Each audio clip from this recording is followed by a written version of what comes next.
Hi, I'm Dr. Amina, consultant gynecologist in ARMCHS. ഇന്നത്തെ video vaginal discharge in പ്രഗ്നൻസിനെ കുറിച്ചാണ്. എന്താണ് normal discharge, എപ്പോഴാണ് abnormality ആയിട്ട് നമ്മൾ പറയുന്നത്, എപ്പോഴാണ് പെട്ടെന്ന് തന്നെ ഹോസ്പിറ്റലിൽ എത്തേണ്ടതിനെ കുറിച്ചാണ് ഇന്നത്തെ വീഡിയോ. ആദ്യമേ തന്നെ വജൈനൽ ഡിസ്ചാർജ് സെക്രീഷൻസ് എന്ന് പറയുന്നത് നമ്മുടെ ഗർഭപാത്രത്തിന്റെ മുഖം അഥവാ സെർവിക്സ്, അതേപോലെ യോനി ഭാഗത്തുള്ള ഗ്രന്ഥികൾ, ഇതിൽ നിന്നുള്ള സെക്രീഷൻസ് ആണ് നമുക്ക് വജൈനൽ ഡിസ്ചാർജ് ആയിട്ട് ഫീൽ ചെയ്യുന്നത്. പ്രഗ്നൻസിയിൽ ഈ ഒരു ഡിസ്ചാർജ് കൂടുതലായിരിക്കും, പൊതുവെ കാണുന്നതിലും കുറച്ച് ക്വാണ്ടിറ്റി കൂടുതലായിരിക്കും.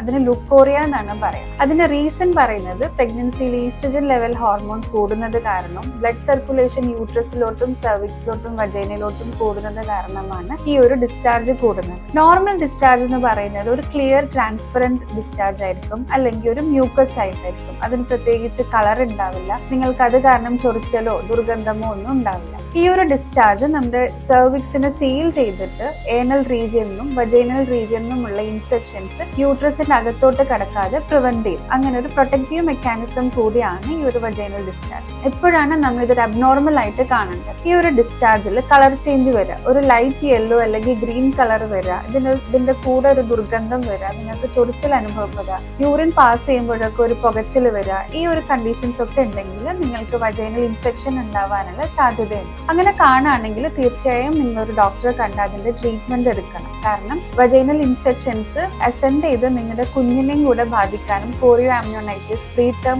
വാട്ടർ ബ്രേക്ക് ചെയ്യാനും പ്രീടേം ലേബർ പെയിൻ ഒക്കെ വരാനുള്ള സാധ്യതകളുണ്ട്. ഇനി റിക്കറന്റ് ആയിട്ട് ഇതുപോലെ വജൈനൽ ഇൻഫെക്ഷൻസ് വരുന്നുണ്ടെങ്കിൽ നിങ്ങൾ ഡയബറ്റിക് ആണോ എന്ന് കൂടി ഒന്ന് ടെസ്റ്റ് ചെയ്യേണ്ടതുണ്ട്. ഇനി നെക്സ്റ്റ് വരുന്നത് നമ്മൾ യൂറിൻ ഇതേപോലെ വജൈനൽ സെക്രീഷൻ ആയിട്ട് തെറ്റിദ്ധരിക്കാറുണ്ട്. പ്രഗ്നൻസിയിൽ അഡ്വാൻസ് ചെയ്യുന്നതിനനുസരിച്ച് ഗർഭപാത്രം വലുതാകുമ്പോൾ ബ്ലാഡറിൽ കംപ്രഷൻ വരികയും പ്രഗ്നൻസിയിൽ പ്രൊജസ്ട്രോൺ ഹോർമോൺ കൂടുന്നത് കാരണം മൂത്രനാളിയിലേക്കും ഒക്കെയുള്ള മസിൽസിന് ഒരു വീക്ക്നെസ് വരിക. അതേപോലെ രണ്ടാമത്തെയോ മൂന്നാമത്തെയോ പ്രസവം ആകുമ്പോൾ ഈ യോനി ഭാഗത്തെ മസിൽസ് ഒരു ബലക്കുറവ് വരിക. ഈ ഒരു കണ്ടീഷനിലൊക്കെ അറിയാതെ യൂറിൻ ഡ്രിബിൾ ചെയ്യാറുണ്ട്. യൂറിനറി ഇൻകോണ്ടിനൻസ് എന്ന് പറയും. നമ്മൾ മെയിൻ ആയിട്ട് ശക്തിയായി തുമ്മുമ്പോഴോ ചുമക്കുമ്പോഴോ ഒക്കെയാണ് ഇത് കാണാറുള്ളത്. അപ്പൊ ഇത് ചിലപ്പോൾ വജൈനൽ ഡിസ്ചാർജ് ആയിട്ട് തെറ്റിദ്ധരിക്കാറുണ്ട്. അപ്പൊ എങ്ങനെയാന്ന് പറഞ്ഞു കഴിഞ്ഞാൽ നമുക്ക് ആ ഒരു യൂറിന്റെ സ്മെല്ല് ഉണ്ടാകും, അതേപോലെ ഒരു ക്ലിയർ ആയിട്ടുള്ള ഫ്ലൂയിഡ് ആയിരിക്കും. ഇതൊക്കെയാണ് യൂറിൻ ആണ് എന്നുള്ളത് നമുക്ക് മനസ്സിലാവാം. അങ്ങനെയുള്ള ആൾക്കാരും നമുക്കിത് പ്രിവെന്റ് ചെയ്യാൻ വേണ്ടിയിട്ടും ചെയ്യേണ്ട ഒരു എക്സസൈസ് ആണ് കീഗിൾസ് എക്സസൈസ്.